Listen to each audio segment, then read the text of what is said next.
Okay, so what does some of the API to access that storage look like? In other words, what are some of the libraries that Windows Azure Toolkit for Android provide?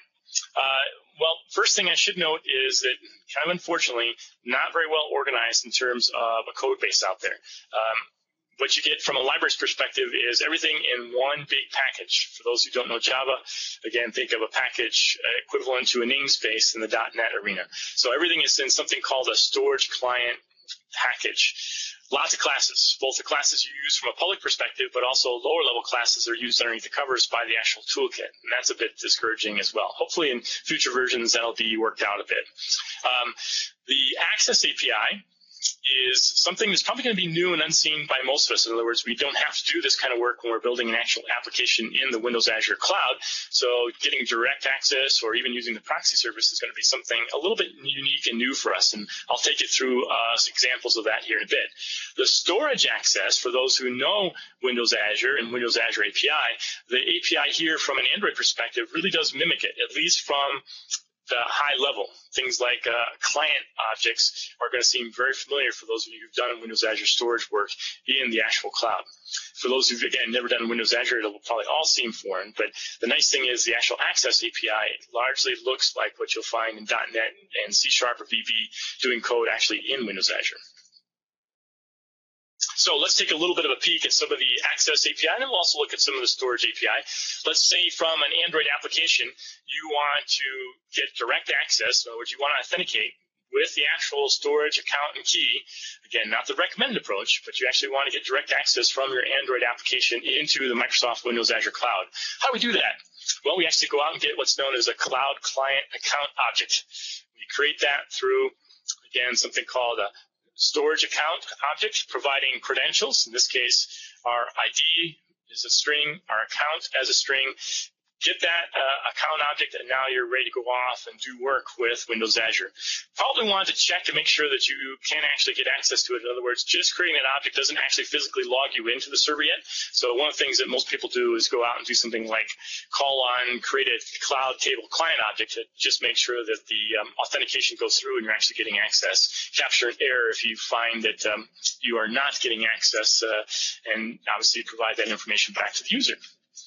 If you're getting access through, again, a proxy service, again, either ACS or through membership service, we do that through an object called Windows Azure Service Account. This is actually a more specific type, if you will, a subclass of, or an implementation of, at a deeper level, a cloud client account. So it looks and feels a little bit different only in that it provides a little bit more capability than does the cloud client account object.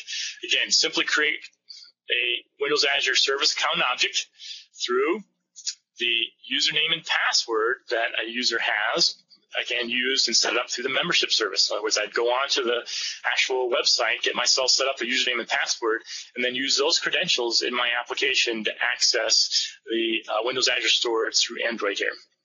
There is a nice little check built into Windows Azure Service Account called Login to Windows Azure Service that actually checks to make sure you are authenticated and get your token back and make sure you're communicating correctly. So that's a little bit different than what you find in the cloud client account. But you can also, again, just do a simple operation like create cloud table client to make sure you are authenticating and getting access, kind of keeping things consistent between those two forms.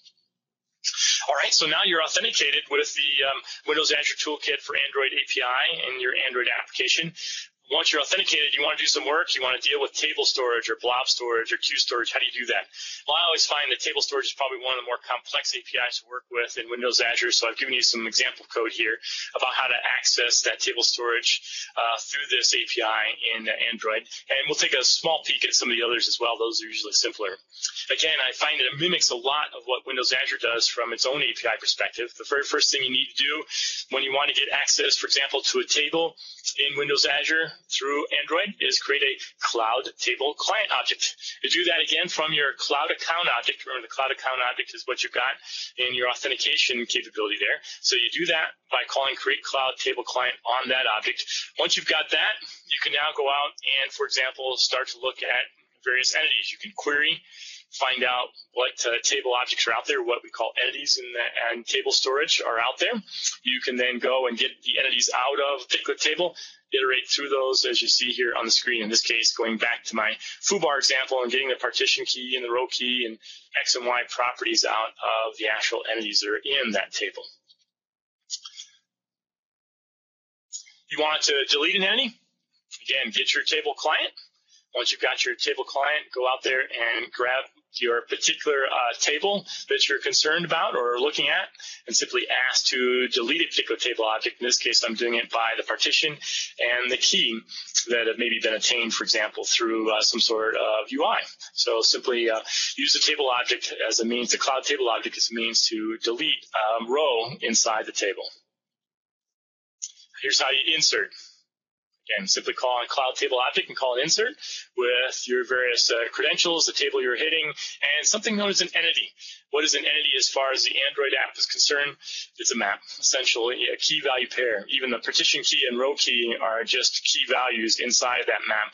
They are specifically named, obviously, partition key and row key. So you might want to think about setting up some static finals out there for those particular columns you want to think about in that way. But everything's just a map as far as Android is concerned as looking at the table storage rows.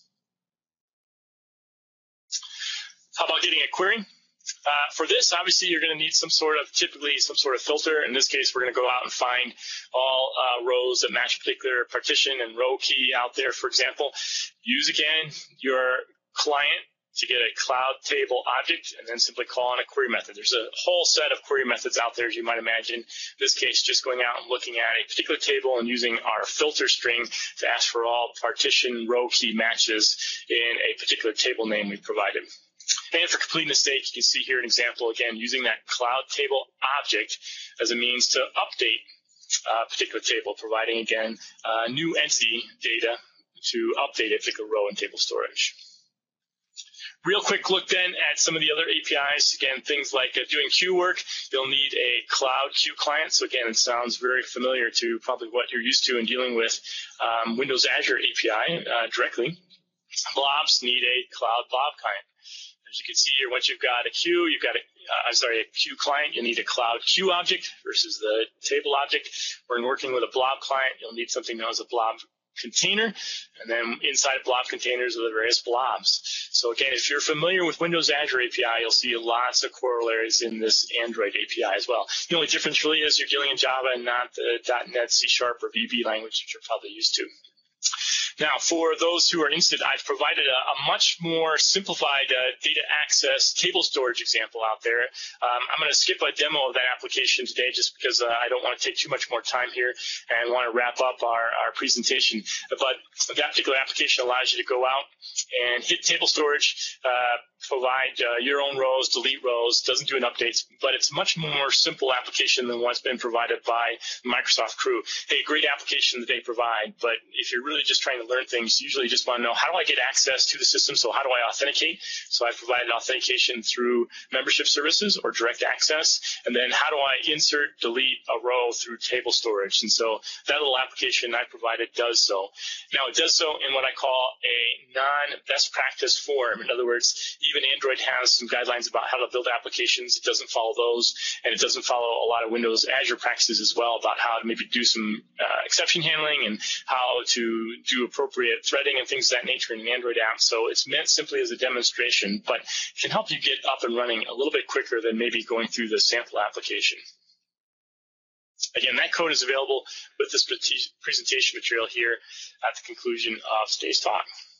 With that in mind, folks, let me kind of wrap things up here. Let me just talk a little bit about what I see as some of what are the limitations, but also the future, exciting future of this cloud-to-ground environment. Again, the Windows Azure Toolkit for Android right now lacks documentation. There's no, again, better way to say that. It's just, the way it is. We're talking about an environment that was released essentially in September and is still going through some development pains there. In fact, there were some relatively major changes to the API here back in late November November, early December. So we're seeing a lot of benefits of that change, but again, no real documentation. You kind of have to go through the actual source code, which are provided with those libraries you download in order to understand a little bit about how the application environment works, how the API works. And again, the sample app is a great way to try and read out how this application API works. No access yet to SQL Azure. Again, through things like iPhone and through Windows Mobile Phone, that's already available. So we're hoping to see that soon. In fact, Wade Wegner from Microsoft, who actually developed this initial Android release, has put in his blog site that they hope they're going to provide a lot more to come here in the near future. In fact, they want to provide what he calls full parity with the other toolkits that are out there, in particular the Windows Phone toolkit. So we're not there yet. We're not there not only from a documentation and access to some of the storage capabilities yet, we're also not there yet, and then we don't have APIs, for example, to access worker roles or service management APIs or to do things like diagnostic APIs. And we hope to see a lot of those improvements coming, but I also think that provides great opportunity for those of you who have some initiative to start thinking about and working on third-party applications or third-party libraries or capabilities to provide those extensions as well. This is a playing field that can certainly make a name for people, I think, going forward. Not just for Android, but for things like iPhone and Windows Phone as well.